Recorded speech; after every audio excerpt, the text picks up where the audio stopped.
ইসলাম আজি এই সভাত আমি প্রথমে আপনার অভিনন্দন জানাইছো। আপনি প্রদেশ কংগ্রেস সভাপতির দায়িত্ব লৈ প্রথমবার আমার জাঞ্চিবাজারের এই প্রত্যন্ত এলাকার মন্ডল কংগ্রেসের সহযোগিতা আজি আপনি সভা পাতি আমার সভাত অংশগ্রহণ করার বাবে আমি আমার এলাকার কালের পৰা আমি আপনার ধন্যবাদ জানাইছো। আমার সমস্যাটি হল আমি উত্তর হাঞ্চলপুর জিপির 173 নম্বর বুথ সেন্টারের সভাপতি হয় স্যার।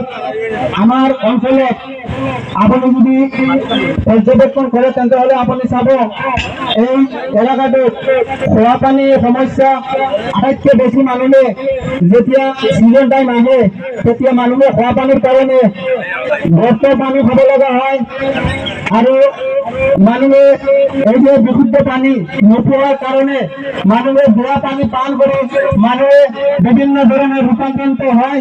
যার বাবে আমার প্রথম অনুরোধ হল আমার সেদ্রিটুক এলাকাটার নাম হয় সেদ্রিটুক। আমি 1 নম্বর উত্তরাঞ্চলপুর জিপির 1 নম্বর গ্রুপ সদস্যের প্রতিনিধি আমি বেদন ইসলাম।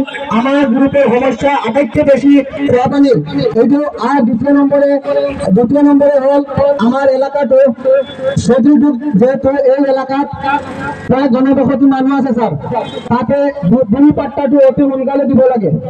এজন মানুহৰ নামত জমিনটো আছে কিন্তু এই এলাকাটোত আটাইতকৈ বেশি জনবসতি মানুষ আছে।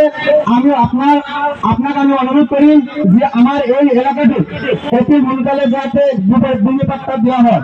আৰু এটা অসুবিধা আমার অঞ্চলত আছে যে বর্তমানে এটা সুইচ গেট আছে ডাঙর।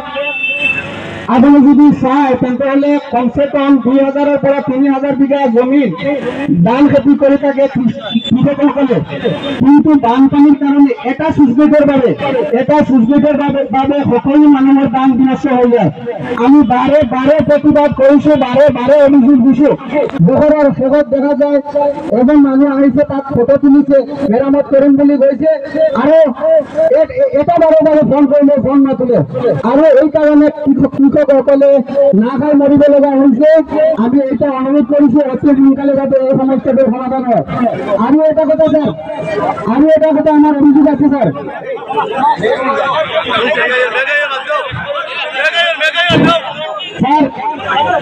স্যার PMAY আমার যদি PMAY 27টা ঘর লৈ এতিয়ালৈকে কেছ চলি আছে, যেটো জেনুৱেন মানুহৰ ঘৰ পাব লগা আছে কিন্তু মানুহে পোৱা নাই। 27টা ঘৰ লৈ কেছ চলি আছে, দুজনৰ মানুহ আছে।